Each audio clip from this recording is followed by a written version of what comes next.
None of the content on this or any episode of the Kratom Science Podcast and Kratom Science Journal Club, nor on any of the pages of KratomScience.com, should be considered medical claims or medical advice.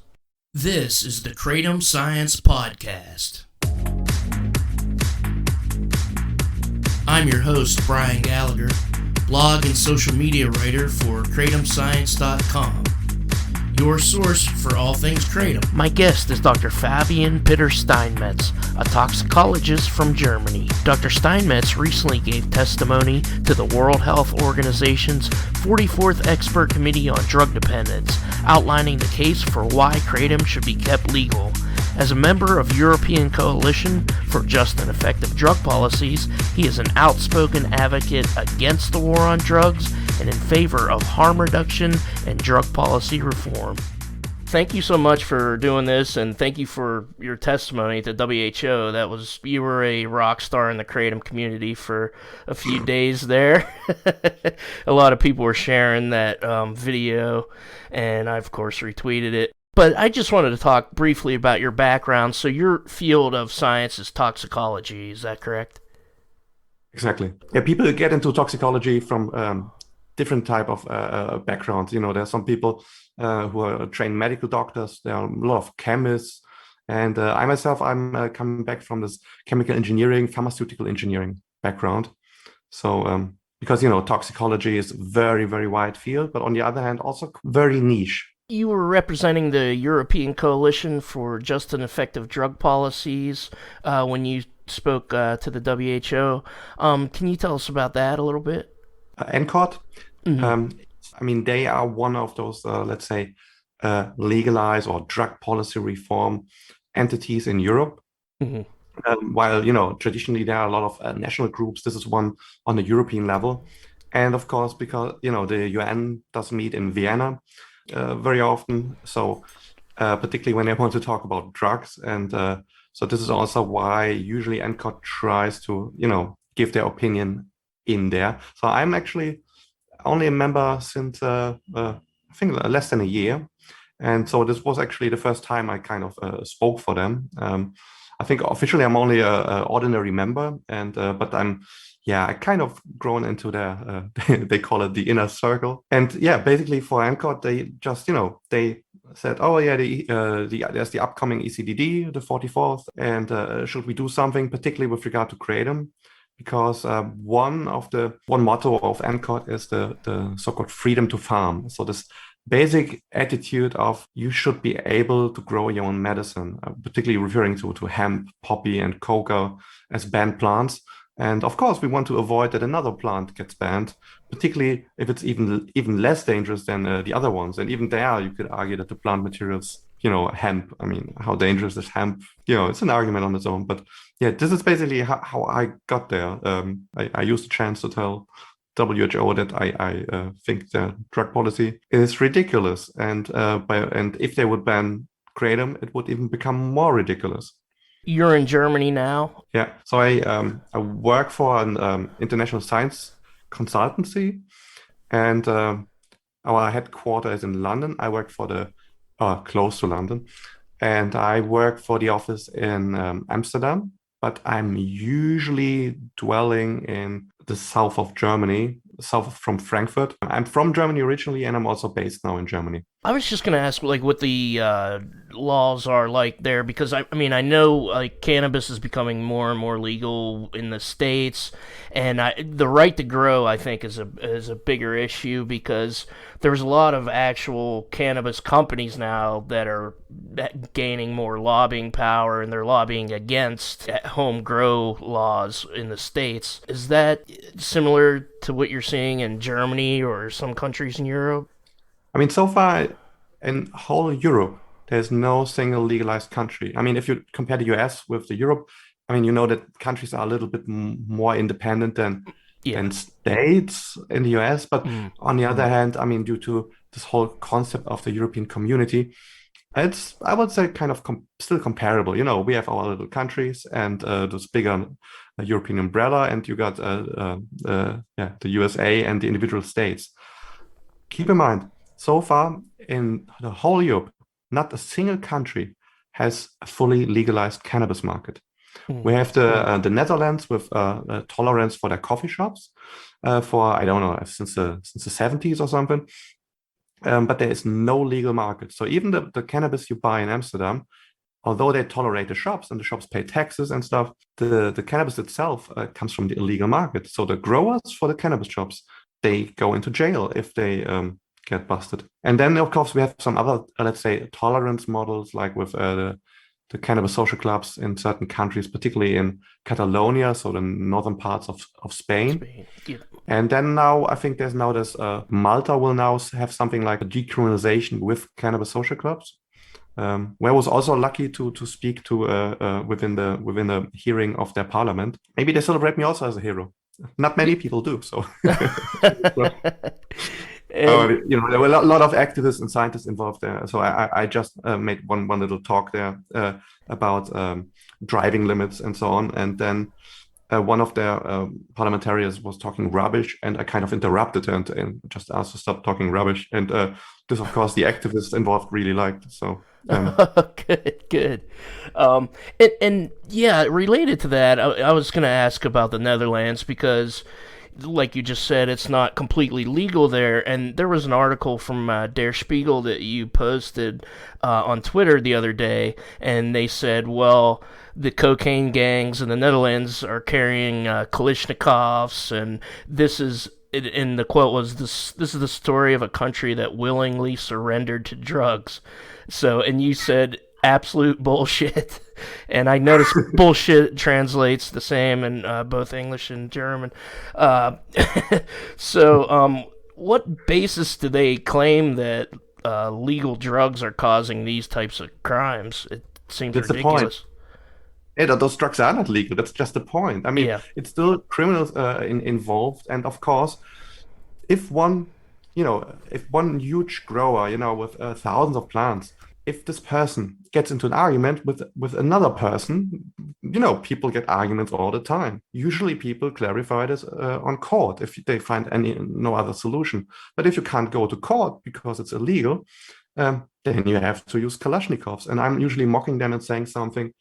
If we would probably legalize cannabis and also other drugs, the likelihood of people going with Kalashnikovs, like in this example, to another person and trying to kill them or torture them or kidnap their kids or whatever, is as likely as, tell me what's our famous beer brands in the US? So Budweiser and tell me another one. Miller Lite. Miller Lite, yeah. So basically Miller Lite, and it's as likely as Budweiser and Miller Lite are kind of, torturing each other's kids. It's that likely. So that's just the point. There is no regulated market, and therefore people have to apply this whole, gangsterism, and the people don't get it. And then now people in Germany, because a few weeks ago was federal election, and now there will be most likely a so-called traffic light coalition, and there basically all parties are at least for decriminalizing the market, and the majority is even for legalizing the market. I mean, the cannabis market. So, and now all the conservatives, puritanic freaks, they kind of talk a lot of shit about what will go wrong and how evil drugs are and how evil, they kind of pretend that cannabis is intrinsically something not working in a market. And this is, complete bullshit. So I try to explain that the reason why there are, weapons and violence is because it's not regulated. And if you explain this a couple of times and you still see that the same journalist you were talking to a couple of weeks ago, then you might get a little bit frustrated, and then you have to pardon your French. Yeah. So in your opinion, how do bans of the substance actually harm people? It really seems like, people are blaming the drug for the associated problems when it's really a lot of other things besides. I mean, you're a toxicologist, and it's really a lot of other things besides how toxic the actual substances are. So how do bans and making things illegal actually harm communities? Maybe a few things about myself. Okay. It's just to understand my position a bit. So In my cellar days, I was kind of pissed off that certain drugs which are much more safe than other drugs. I mean, I come from a wine area, and particularly when there are certain festivities, people are really, really drunk, and also the associated violence and damage and so on. Uh-huh. I was pissed off that as a little pothead in high school, I was, I had to be afraid to get busted all the time, and I didn't like this. And then, I become interested in it, and then, of course, a lot into the pharmacology and toxicology. And this, of course, influenced what I studied later on.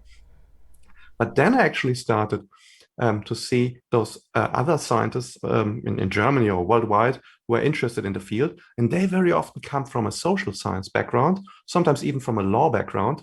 And they actually learned much more how harmful this is on so many levels. I mean, the first thing is what I didn't know, what you don't learn in a science, or at least not in a natural science or biology, chemistry, pharmacology course, is that use prevalence does not change very much if you ban a product like cannabis. We know that the use prevalence does not really change, and there are a lot of studies about it. I mean, there are those little shifts that there's some 50 plus people now smoking a little bit more pot, but there's particularly with the vulnerable people, there's not changing very much, and we have this data. We had this data for the Netherlands. Now we have the data from Uruguay, Canada, and a lot of US states. So I'm actually for the debate completely useless, because harm is not an option if the use stays the same. Yeah. Then you actually have to think, okay, what does the banning make? What's the difference in when you're banning it? And then we come into, first of all, harms based on law enforcement. I mean, there are a lot of young people. If I would have been busted with, 16, 17, 18, 19, 20, I'm not sure if I would have pursued the same career, And there are, I know people from that time who, if you are hindered in doing your high school degree, your driving license, if you are not allowed to do a certain job or not accepted in certain studies due to your police record or whatever, this is very harmful. And this can determine your further life very much. Social harm just by the policing, I think, is completely underestimated in the debate. And this is now only one aspect. Then the drugs itself. We currently have a big issue in Germany with, they basically, I'm not sure if you ever heard the term CBD weed. It's basically those extremely low THC strains. Oh, yeah, I have some. So they are basically gray area. So they are not completely legal, but they're kind of sold everywhere. And particularly, since the internet is around. So people kind of, so there is actually a market for this one. And so these products sometimes are sprayed on with synthetic cannabinoids. And I'm not talking about synthetic THC or the Delta 8 you got in the US. I'm talking about JWH18 and PINACA, blah, blah, blah. So those synthetic substances with high potency and also which are a full agonist, while, for example, THC is only a partial agonist. So these are actually cannabinoids which can kill you. And they are sprayed on those products and they are sold to people. Listen to the whole sentence, otherwise they might kill me afterwards. But, we have in Germany people who have died from cannabis. But because it's adulterated or laced with those synthetic cannabinoids, we have a lot of psychotic episodes due to those substances. It also is the potential, in quotation marks, addiction. So cannabis use disorder, or whatever you want to call it. This occurs much more often if you have those synthetic cannabinoids. So this unregulated market is creating harms like this. Another harm would be, I think 5 years ago, there was a region where they have put lead powder or lead salt powders in cannabis to make it more heavy. Of course, you know what that lead is a neurotoxin. So there were a lot of people who have been hospitalized due to that. So this lack of a regulated market is harming people. Then tax money is missing. We have one economist in another group I am. It's a drug science group called Schildauer Kreis. And they calculated that it's 3 billion euros per year we are missing out by, first of all, putting money into the law enforcement, but then also leaving the money to the criminals. So the money which could be, coming in via taxes. So this is also money which is missing for education on the topic. And or therapies, safer use education. This. I mean, with other drugs, it's much more severe, but also with cannabis, people are growing it in the attics, in the cellar, in tents, and their waste they just throw away. Because they don't want to put it into their bin, because then the police could identify where's this from. So they usually put it they put the stuff somewhere on the countryside, or they throw it in the river. So very recently in the big river in Berlin, and the Spree, they found a lot of bags with trims. I don't know if they did BHO before, but yeah, at least a lot of waste. And of course, if you now think about cocaine production, this is of course much more severe. If there would be a regulated market, you could apply environmental standards. If there's an unregulated market, people will hide and throw it away where people can't see them. And this is usually somewhere in nature. And there are so many aspects. And this is also my catchphrase. The ban is not lowering the use prevalence, but it's potentiating all harms there are. And in German, it sounds more catchy. I promise. Yeah.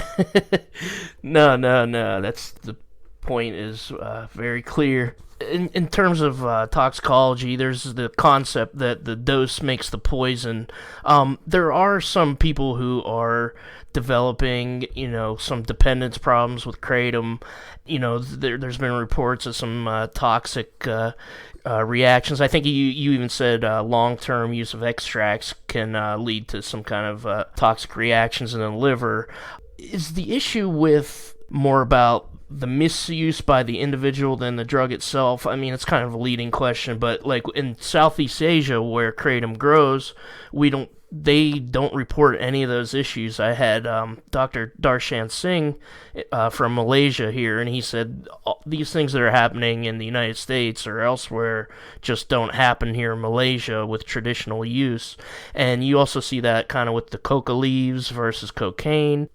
What would you have to say about that, like as a toxicologist? Is it therefore, incorrect to blame the substance, so to speak, and is it more about responsible use and making sure your doses aren't too high? Extracts are always, the principle is always depending, on a lot of factors like temperature, type of solvent, or the process in general. You always are potentiating, or you're taking certain compounds out and other compounds you leave behind. Depending on how you do the extract, you might enrich also some compounds which are more of concern.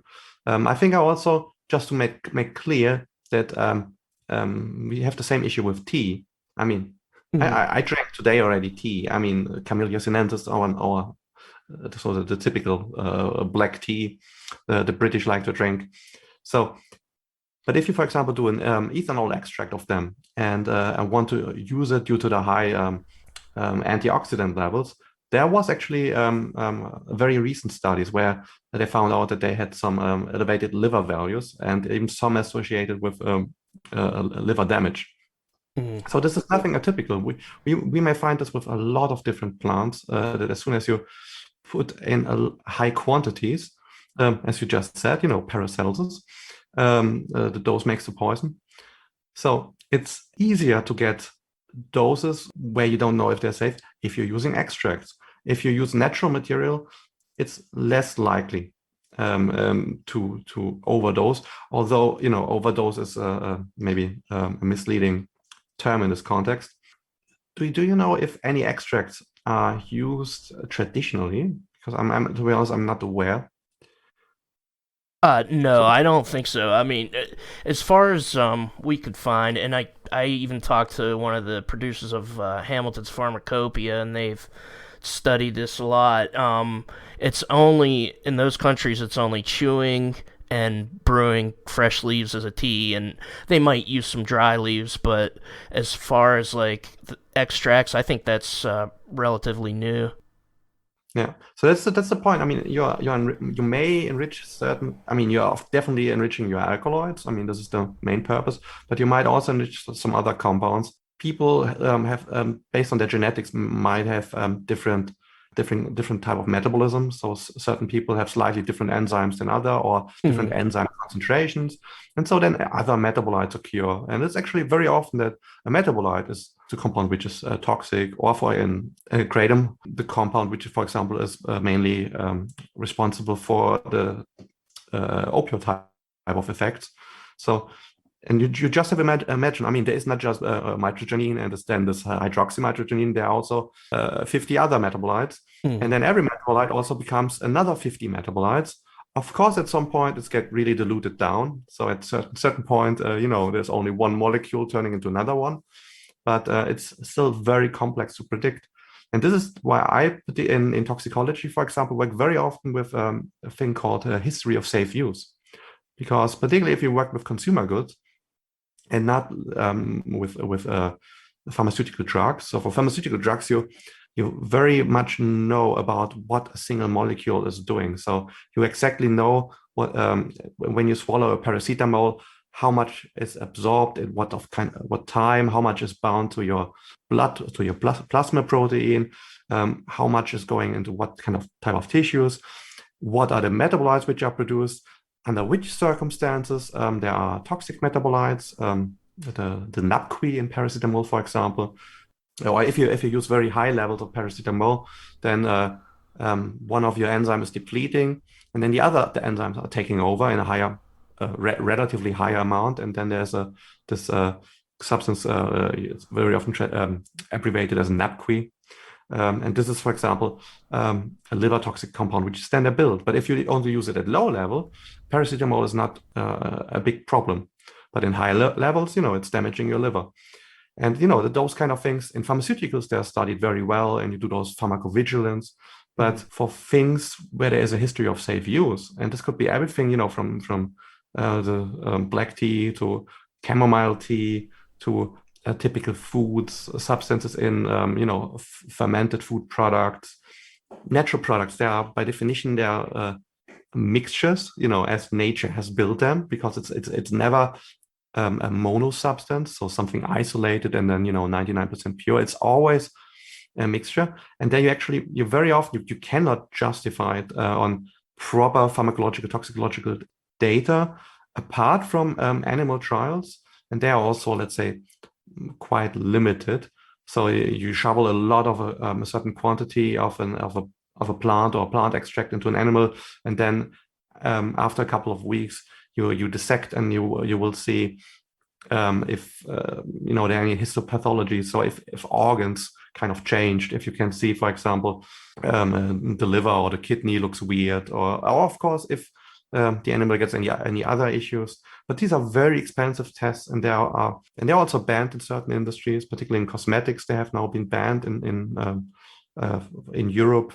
So this is why an argument for safety is actually very often history of safe use. That you look, okay, this population is using this food product in this quantity for a very long time, and this you actually use for substantiation of why, at least at this level, you don't expect that there will be adverse reactions. Of course, you also look into the chemical composition, and if there's any critical compounds, then you might also want to control them and do some additional studies.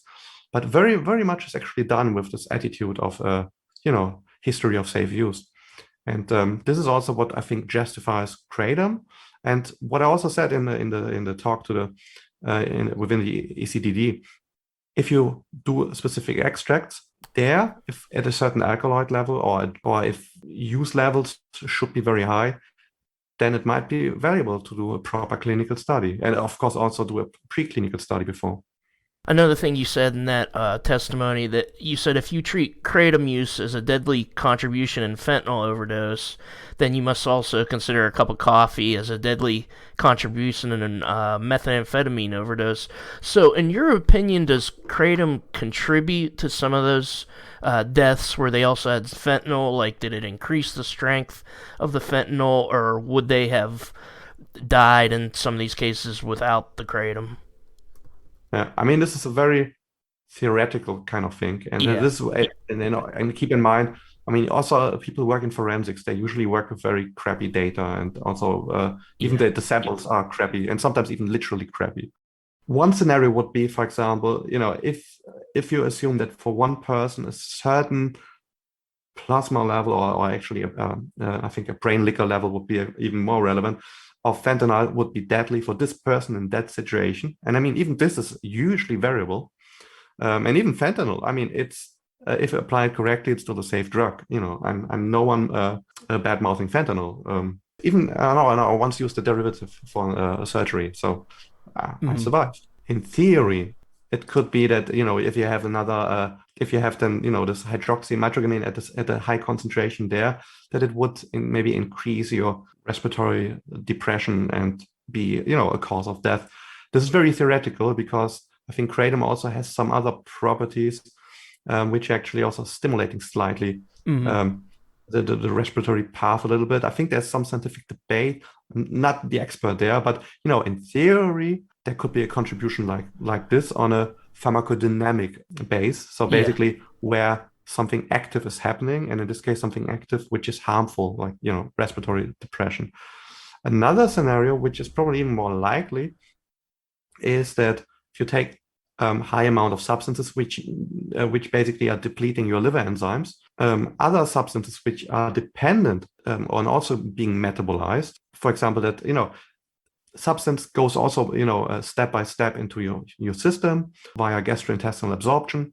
The dose which is defined for you is based on the assumption that while stuff is getting in, particularly if you think about those slow release pills and so on, if stuff is getting in, or if plasters, there are those plasters with fentanyl, they are also, I think, very common.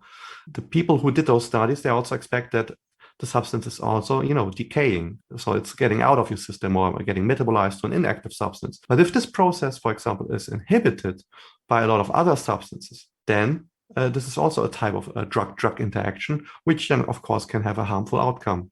I'm not sure if you ever read about ayahuasca and monoamino oxidase inhibition.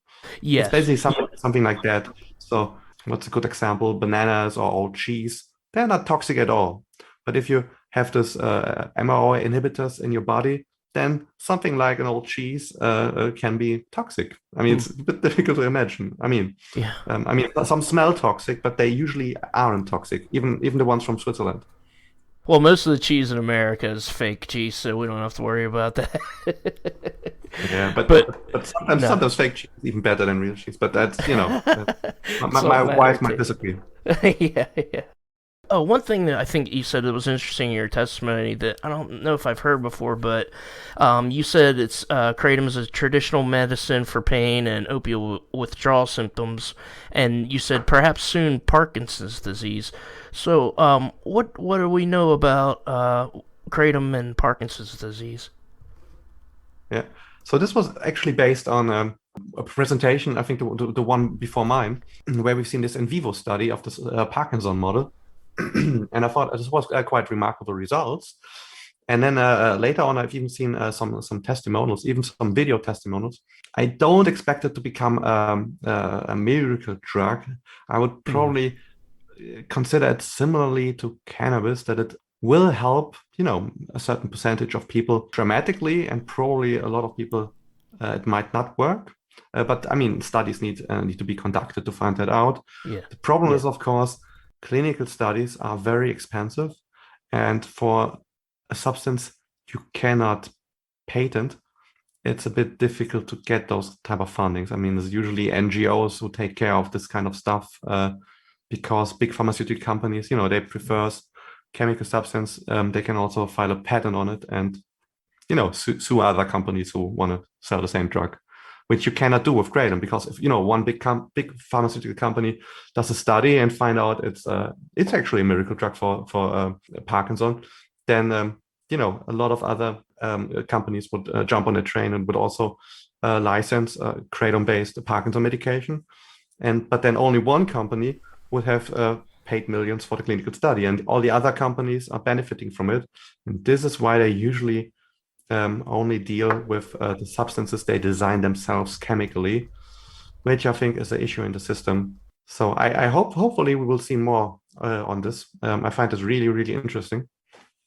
But maybe I should emphasize I'm not an expert neither on Parkinson therapies. I'm not even an expert on Kratom. No, that's all right. I sent you a study yesterday, and I had this scientist on, Dr.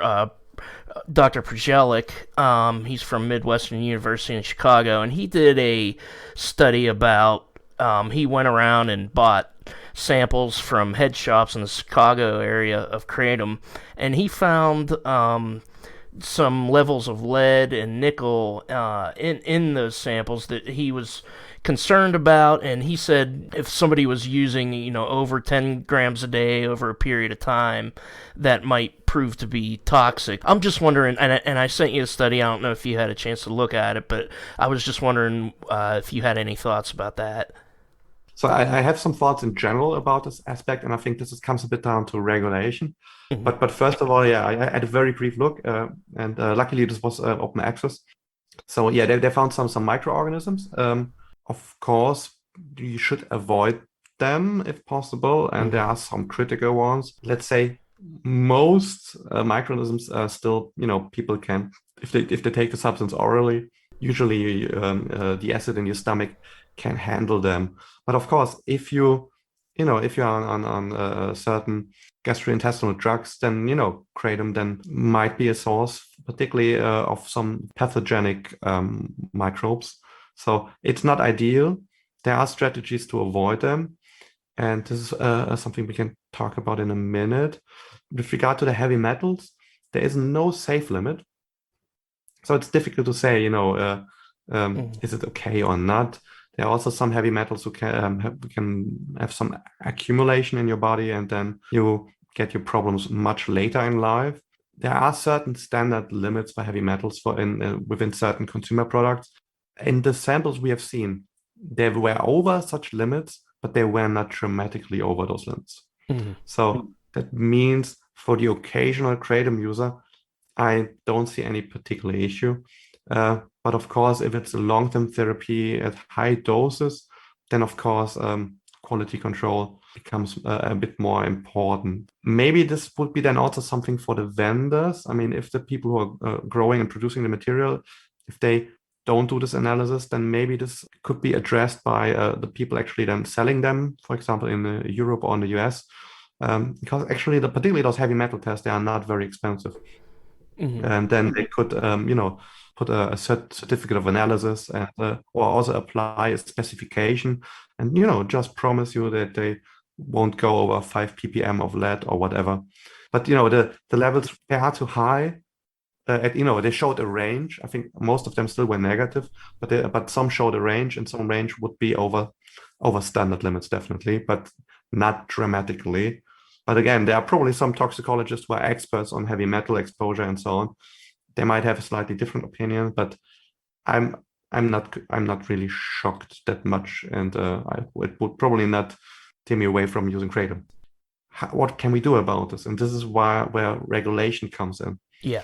I mean, the one thing is banning the plant, and the other thing is what is the product actually? If it would be a pharmaceutical drug, even if you would just define the powder as a pharmaceutical drug, then there would be automatically certain quality management, due diligence, certificates of analysis. This whole things they are kind of missing, because particularly in Europe, for example, they are nothing. They are not a food. They are not a pharmaceutical. I mean, luckily they're also not a banned drug. I'm not sure. I think there are a few exception countries in Europe, but there's something in between. So people, on the one hand, they can buy them, and they don't get into trouble if they are caught with possessing them. But if I, for example, buy ibuprofen from a pharmacy, I buy this ibuprofen for a purpose, and the company guarantees within certain limits for that I can use it for this purpose. The purpose of a kratom officially is to have it. It's not for use. It's Yeah. not officially. And this is, I think, this is the trouble. I think once someone asked me, also an activist from the Netherlands, he told me, I got severe pain. I have some tillidines prescribed, and I have some kratom. What should I use? And I actually said them, so just on a perspective that if you have an adverse reaction, and you can have an adverse reaction with kratom, you can have an adverse reaction with a drug. I mean, adverse reaction can happen with anything. You could suddenly react allergic and end up in hospital, and then you cannot work, and then you lose your job. And in such cases, you like to sue someone. And the point is just no one takes on this responsibility for kratom, but for the pill, they do. So if they did something bad in the pill, or if they, for example, forgot to put on a certain warning, counterindication, or if something went wrong in the production process, they have to take responsibility. It's same with cosmetics, with food. It's built for this purpose, and therefore they have to take the responsibility. Of course, it's sometimes big. It's sometimes difficult to sue a major company, but this stuff has been designed to take it, and therefore the company takes responsibility for it. But kratom, at least in Europe, it comes in from more or less dodgy vendors with no instructions for use, and some even label it not for internal use. They do this to legally protect them from anything I could do with the substance to harm myself. And so basically, they don't take the responsibility. And this is why I actually told this activist to, if you want to be legally protected, take Tilidine. So I think he decided for kratom anyway, but this is something we have to consider. And the same reason why no one would take responsibility for it. This is also the same reason why certain quality control measures are not done. Yeah. And one typical thing to avoid microbiological growth, I know in the cannabis scene, people might hate me for this, but one typical thing you do with spices and herbs is gamma irradiation. So basically you put something radioactive very briefly next to it, and then it very shortly gives some radioactive rays on the product, and it kills all the germs in there. So it's actually quite a safe process. So the product afterwards is not radioactive. And if it's done properly, also the chemistry has not been changed. If it's done improperly, the chemistry has been changed, but it's still not radioactive. The other alternative would be heating it, but of course, particularly for spices and sensitive products, heating is not an option because, you might lose the flavor. But this is something typically for such a product to get rid of microbes. And for heavy metals, you usually just try to do a good agricultural and the process afterwards. You just try to do it, good manufacturing process, GMP. Mm-hmm. You have to do it on soil which is not where there was no heavy machines before on, and where which it's proper agricultural ground and not just a random space somewhere in the garden where you don't know what has been done there. Yeah. And then you just check that you are below certain limits. And this is how you control heavy metals. But this type of responsibility, I don't think that many vendors are taking this currently on. And I apologize to all who currently do this. It's like anybody can get into the business and order from a random person on the internet from Indonesia and just put a label on it and resell it, which is a lot of what's going on.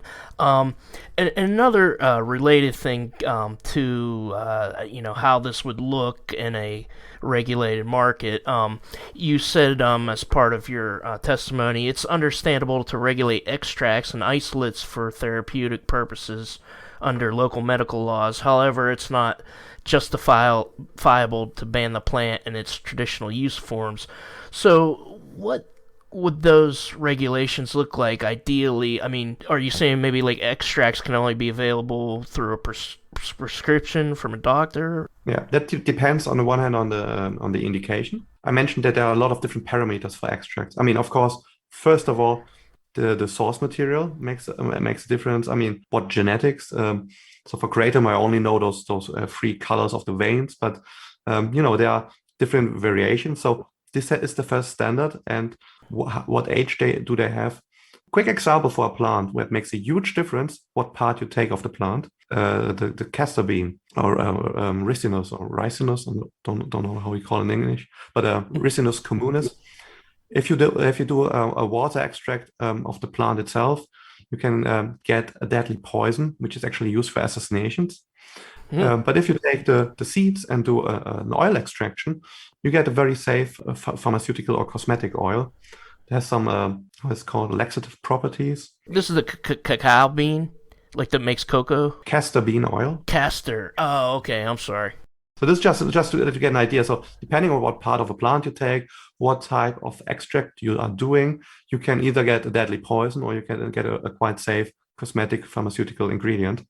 This is a very extreme example. I don't think that something like this is happening with Kratom, but this is the reason why even the growing the plant and what parts you take and how you do the extract, this is defined in pharmacopoeias and in monographies and so on. I just wanted to explain with an example why this is the case, and why not you just buy whatever kratom you get from your local farmers, and then you put it all in the same vessel and put some alcohol in it, and then you sell the product. You want that the product is always the same, and you also apply specification to it. You also, heavy metals are also a topic, why you always want to have the same process. And then if you standardize a product like this, it's actually quite expensive. If you then do preclinical studies for safety, and then later clinical studies to show that it's working, for example, in people with Parkinson, where actually a company is also saying, hey, this is for Parkinson, and we also take a certain level of responsibility. This will be definitely a prescribable drug. But this does not mean that a very similar product could be, for example, sold for mild pain. And this could be an OTC, so over-the-counter drug, where you don't need a prescription. So sometimes it's more the indication or the attitude behind, which is the difference between a prescription or a non-prescription drug, or even a food supplement or whatever. We also treat a coffee and a lot of other things, which are drugs. We also treat them as food, because we traditionally in the whole world, we don't have psychoactive substance laws. Ideally, we would have a law where you deal with coffee, beer, cannabis, kratom, opium, and so on. So whatever you use for more or less recreational purposes, we don't have those laws. We just have traditionally food laws, cosmetic laws, pharmaceutical laws, and it's an evil drug, ban them laws. Yeah. So I'm not aware of any major country or union of countries which has a type of law there. And this is why I'm just mentioning now prescription and OTC, called maybe food supplement. But I mean, this already in this, a lot of things with mild psychoactive effects are actually sold as food supplements, because there are no other laws for it. That's what the American Kratom Association is trying to get kratom recognized as a food, because I think that's the possibility. I would do the same. Alcohol and tobacco clearly can be harmful, but they're both available to adults everywhere. And with kratom, it's either it goes through this long process to become an approved drug, and they did that here with CBD. It's Epidiolex. But here in the States, if you have epilepsy and you want to take Epidiolex, that'll cost about $35,000 a year. Whereas if you can get some pure CBD or with some THC, that might actually help, and it's much cheaper, and it's not as you don't have to go to a doctor to get it. And here it's just like there's costs involved with healthcare that are beyond most people's ability to pay. It just seems like some of these things like kratom should be regulated differently. So what do you think about maybe like other drugs like heroin and cocaine? It's clear that banning them makes them more dangerous, because especially with illicit fentanyl. How do you think they should be regulated? If you're against prohibition, you're for harm reduction. Do you think drugs such as like heroin, cocaine should be legally regulated? Yeah, things like now let's say a kratom supplement and a coffee or a coca tea, they don't count in what I will say now. I mean, I think these can be actually treated as more or less food supplements or maybe OTC drugs. Like also caffeine pills. They, for example, in Germany, they're sold also in pharmacies. But everything which can, let's say, severely stimulate you or give you a buzz or psychedelic experiences, I would classify those substances into 3 different regulatory categories. And the first one would be cannabis products and maybe a few things like coca leaves to chew, cat leaves to chew, kratom leaves to chew. So maybe then you have cannabis social clubs, and then you have some chewing social clubs where you can chew what you want. I don't know, but this is still something. I've maybe not for a supermarket, but a dispensary where the only thing which is needed, you need to be an adult, and they should not make advertisement, but everyone can enter there, and then they can either communist type of way grow their own, this kind of a social club model, or they could commercial within those limits, so without advertising and public media and TV and so on. Yeah. I think I think it's not okay. I think it's also not okay for alcohol. By the way, for alcohol and tobacco, I see the same.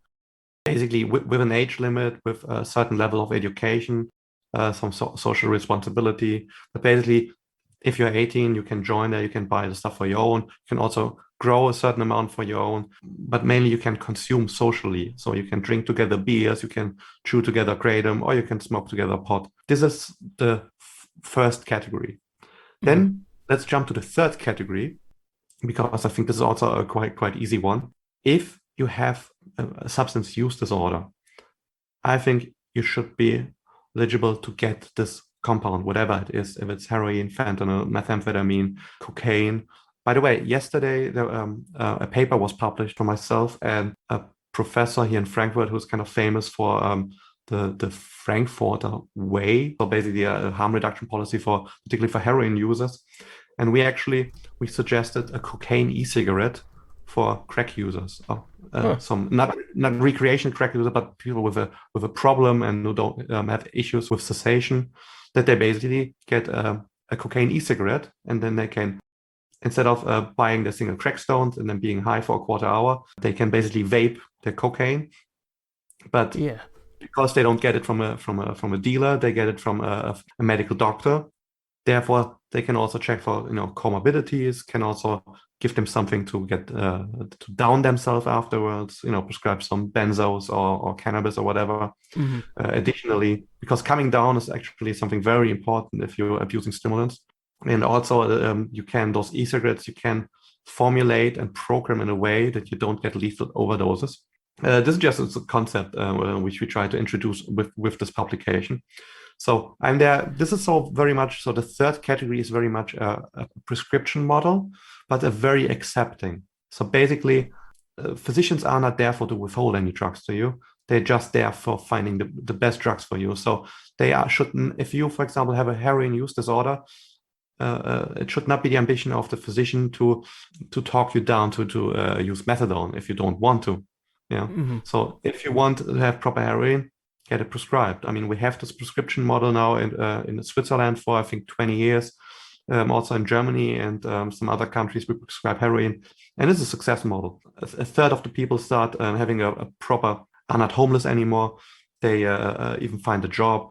They can watch out for themselves. Their health improves. They stop stealing. They stop prostituting. I mean, everything which is associated with buying black market drugs, because they get it prescribed. Financially, this is a huge benefit because, I mean, a gram of heroin doesn't cost that much, and you can make a lot of doses with a pure gram of heroin.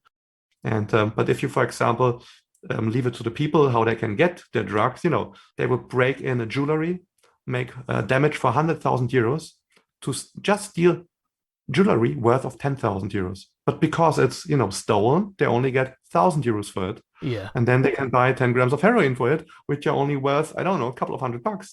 This damage which is done there, and this is society is paying this all day long, and this is what people don't get. It's cheaper for us if we give every person who has a heroin use disorder, if we give them heroin, it's cheaper for us, and they are healthier. This is what people really don't get. And also, I think also a lot of physicians do not get this. And this is why it's very important that I think particularly social scientists, they are very good in bringing this message across. And I think this message we have to really bring out there. Getting back to your question, this is the third category. So, and this is, let's say, more or less a prescription model. And this is for substances. I'm completely aware that not everyone is getting hooked on those substances, but I'm still talking about substance with quite high likelihood not really fit for purpose for a recreational market. If people still decide to smoke crack and they don't have an addiction, I'm also, of course, for full decriminalization, and I'm there for drug checking services. Maybe the occasional crack smoker who does not develop a use disorder, who might then still like my proposal a little bit. Then the second category. So basically, what's in the middle of cannabis and heroin? First of all, we have to think about the substances with high use prevalence. So basically, amphetamines. So I would suggest rather the normal amphetamine than the methamphetamine. It acts quite similar, but the effects are not that long. And therefore, you have less issues with coming down, and you get less into the scenario where you continue your use. So not sleeping over the weekend, but you still have to work, and then you continue your use. And this is very often how those very negative use patterns kind of start. So the normal amphetamine instead of the methamphetamine, MDMA, psychedelics, ketamine, maybe some opium, some shandu, old school opium vaping like in the 19th century. Of course, with certain risks, and this is where you need an expert committee at some point who decides what exact regulations there are. There might be some substances, particularly when we come, for example, to powder cocaine or to opium, where there might be an additional educational session and you need to sign for something, maybe even to sign an insurance or whatever. There are a lot of different things which are currently discussed, but the most important thing is that you get your substances in a one-on-one conversation. So basically, similar as in the first model, you need to be adult to go into the shop, and the shop is not allowed to do advertisement. But while in the cannabis shop, you buy 10 grams and then you smoke it with your friends in a big hookah or whatever. Mm-hmm. In this other model, you don't want to, here are your 100 ecstasies and then everyone eats some. No, the idea is still, okay, you know how much you weigh? Hey, do you take any other drugs? And then, okay, here, I don't recommend you to take more than 60 milligrams overall, but here are pills with 180 milligrams that should be sufficient for the whole weekend. Don't dose more than this. Please watch out for this and that. So for substances like ketamine, amphetamine, MDMA, LSD, you need to give them a little bit of education, or a little bit more than for cannabis, and also talk to them, hey, if you use this substance, please don't combine it with that substance. So this is why I distinguish between those categories slightly. But this is basically my model, and I think every drug in either one of those categories, or even in multiple, depending on their concentration. Maybe a very potent kratom extract would fit in the second category, and so you still get it, but there's someone who studied either social science and then did a seminar in pharmacology, or vice versa, started pharmacy and then did a little course in sociology. They are basically giving it you 101 and giving you advice, and only giving you, let's say, a handful of doses, and not your month supply, like with cannabis or with kratom leaves. So for kratom leaves, I clearly see them in category 1, or even in a food grade. You can argue in both scenarios. Yeah. So free class model. That's what I kind of am suggesting. Yeah, that sounds like it makes sense to me. That's education about responsible use, I think, is lacking. And I just have one more question. You're outspoken against the war on drugs. More and more scientists are becoming more outspoken, even about their own personal drug use. Like we have Dr. Carl Hart here in the United States. I interviewed somebody from the National Institute on Drug Abuse, Dr. Kirsten Smith, who admits that she used to use heroin. Is there a stigma to this in the sciences? Do you have any problems with backlash against your opinion, or do you have any colleagues that might be afraid, have the same opinion, that might be afraid to speak out? Definitely, yeah. I think that particularly Carl Hart's move there, particularly with also focusing on heroin, was very, very brave. Yeah, I wouldn't be that brave, to be honest. Yeah.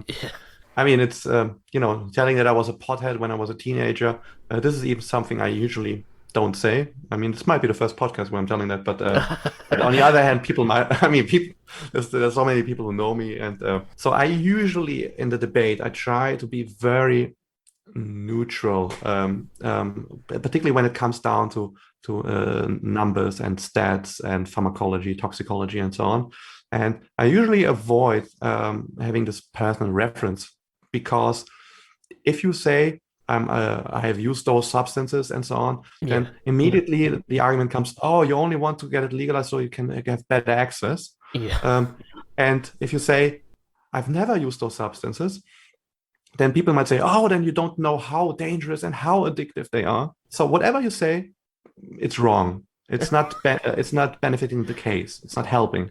So this is why I usually avoid this. But does your stance in general on this issue come with a stigma?